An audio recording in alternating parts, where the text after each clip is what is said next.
दरअसल बहराइच में मूर्ति विसर्जन के दौरान विवाद हुआ था, हिंसा हुई, राम गोपाल मिश्रा की हत्या कर दी गई थी। अब इस मामले में गुरुवार को पुलिस ने एनकाउंटर के बाद 5 आरोपियों को गिरफ्तार किया है।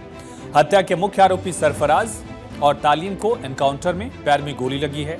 इसके बाद अब अस्पताल में इन दोनों का यानी सरफराज और तालीम का इलाज जारी है। जिन लोगों को गिरफ्तार किया गया है उनकी जानकारी आपको दें उससे पहले इन दोनों की तस्वीरें आप देख रहे हैं। एक आरोपी जो है सरफराज, जो मुख्य आरोपी है जिसने गोली चलाई थी, और दूसरा जिसने इशारा किया था तालीम, इन दोनों को गिरफ्तार किया गया है। और ये तस्वीर उस वक्त की है जब एनकाउंटर हुआ, उसके ठीक बाद पुलिस टीम इनको यहां से ले जाकर पुलिस की गाड़ी में अस्पताल लेकर पहुंचती है। अस्पताल के बाहर की तस्वीर आप देख रहे हैं, पैर में गोली लगी है दोनों बदमाशों के, दोनों आरोपियों के, एक के दाहिने पैर में और एक के बाएं पैर में गोली लगी है। एनकाउंटर हुआ क्यों ये समझाएं, उससे पहले आप समझिए कि किन किन आरोपियों को गिरफ्तार किया गया है। मोहम्मद सरफराज नामजद है जिसकी तस्वीर देख रहे हैं, एनकाउंटर में ये पकड़ा गया।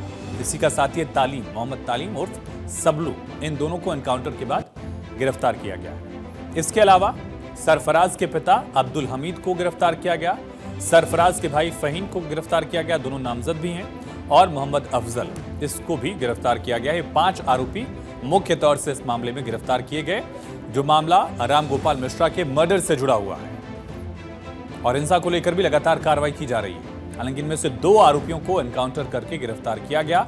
दरअसल पुलिस की टीम ने आरोपियों को गिरफ्तार कर लिया था, जिसके बाद इन दोनों को, सरफराज को और तालीम को, हत्याकांड में इस्तेमाल किए गए हथियार की बरामदगी के लिए ले जाया गया, रिकवरी के लिए। आरोपियों ने वहां पहुंचते ही हथियारों से, जो हथियार रिकवर हुए उसी से पुलिस टीम पर गोली चलानी शुरू कर दी और पुलिस टीम ने भी फौरन मोर्चा संभाला, जवाबी फायरिंग शुरू की।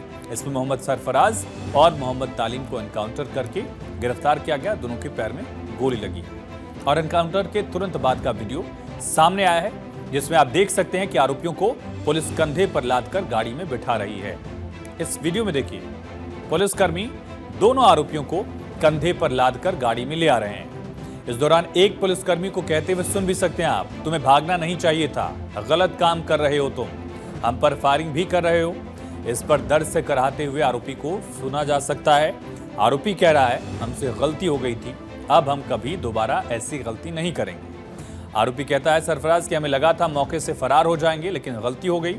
इस पर एक पुलिसकर्मी ने कहा कि तुम पहले ही एक अपराध कर चुके थे, फिर गलती कर रहे थे।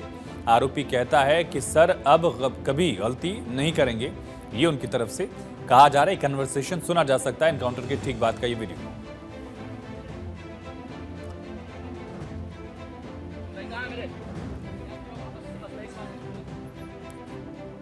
देखिए किस तरह से इनको एनकाउंटर के बाद तुरंत कंधे पर लादकर पुलिस ले आई।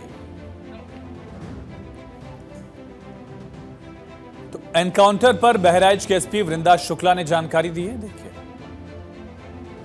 मोहम्मद सरफराज उर्फ रिंकू और मोहम्मद तालिम उर्फ सबलू, इनकी निशानदेही पे जब पुलिस की टीम नानपारा क्षेत्र में मर्डर वेपन की रिकवरी के लिए गई तो वहां पे इन्होंने मर्डर वेपन को लोडेड हालत में रखा हुआ था, जिसको लेकर पुलिस पर फायर किया गया। पुलिस ने अपनी आत्मरक्षा में जवाबी फायरिंग की, जिसमें इन दोनों को गोली लगी है, ये घायल हुए हैं, इनको उपचार के लिए पहुंचा दिया गया है और जो अन्य 3 अभियुक्त हैं उनको भी हमने हिरासत में ले लिया गया है। आज 5 को औपचारिक रूप से गिरफ्तार किया गया है। सभी के खिलाफ ठोस कार्रवाई की जाएगी।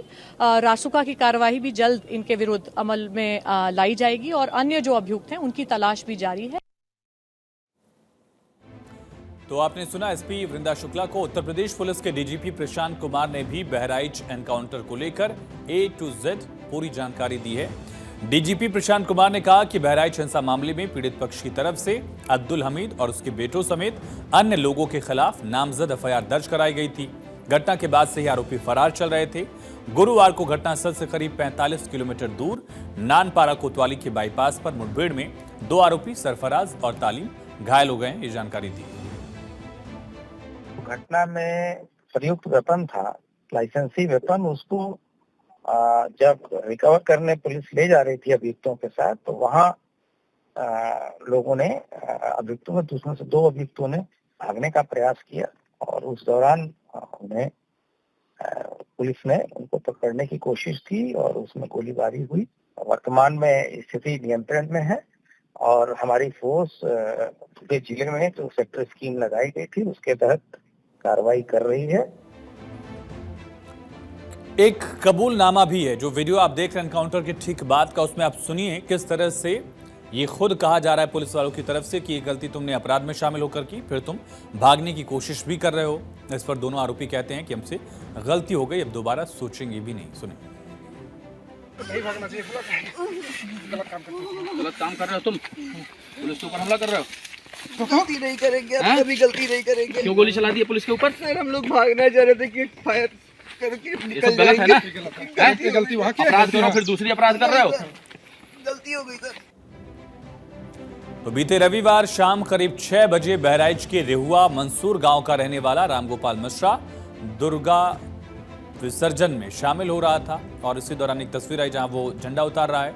इसी दौरान उस पर फायरिंग कर दी गई थी और इस मामले में मोहम्मद सरफराज मुख्य आरोपी बताया जा रहा है। दरअसल रामगोपाल मिश्रा के परिवार ने सरफराज, उसके भाई फहीम और उसके पिता अब्दुल हमीद पर नामजद एफआईआर दर्ज कराई थी और उसके बाद इनको अब कार्रवाई के साथ गिरफ्तार किया गया है। पुलिस ने सरफराज समेत 5 लोगों को गिरफ्तार किया। सरफराज और तालीम ने नानपारा इलाके में ही अपने हथियार छिपे होने की बात कही थी। दरअसल गिरफ्तार किया गया। पुलिस ने पूछा कहाँ है हथियार जिसका इस्तेमाल किया गया। इन्होंने बताया कि हथियार है नानपारा इलाके में। अब पुलिस की टीम इनको लेकर पहुंची नानपारा। वहां वो हथियार लोडेड स्थिति में थे, जो गन थी वो लोड थी और जैसे ही हथियार दिखाया इन्होंने उस हथियार से पुलिस पर फायरिंग करने की कोशिश करते हैं। पुलिस ने उसी दौरान इनका एनकाउंटर कर दिया। जब पुलिस इन्हें वहां लेकर पहुंची तो पहले से ही इन्होंने अपना ये पूरा असला छिपा कर रखा था और अब मामले पर सियासत भी शुरू हो गई है। पक्ष विपक्ष में एक पॉलिटिकल मुद्दा भी बन चुका है, क्योंकि उत्तर प्रदेश में 9 विधानसभा सीटों पर उपचुनाव की तारीखों का ऐलान हो चुका है और एक तरह से पॉलिटिकल इशू भी बन चुका है।